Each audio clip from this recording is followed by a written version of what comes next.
Börək polikitozu bəzi hallarda müalicəyə tabe olur. Çox hallarda vaxt müalicəyə tabe olmur, amma müalicəyə tabe olan hallarda olur. Burada nə etmək lazımdır? Bədənin sağlamlaşması prosesini aparmaq lazımdır.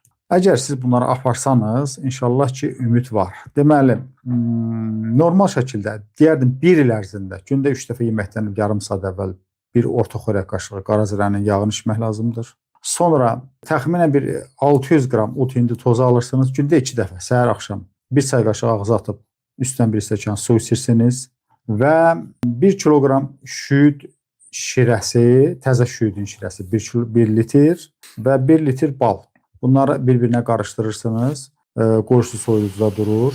Bax, bundan gündə 3 dəfə 2 xörək qaşığı 1 stəkan suya qarışdırıb içilir. Bu 3 dənə müalicə olunandan sonra təxminən bir 3 aya qədər müalicəni aparırsınız və bundan sonra bir dənə yoxlayırsınız. İnşallah ki, fayda olar. Bir çox xəstələrimizə bax bu 3 dənə qarışım fayda verib inşallah.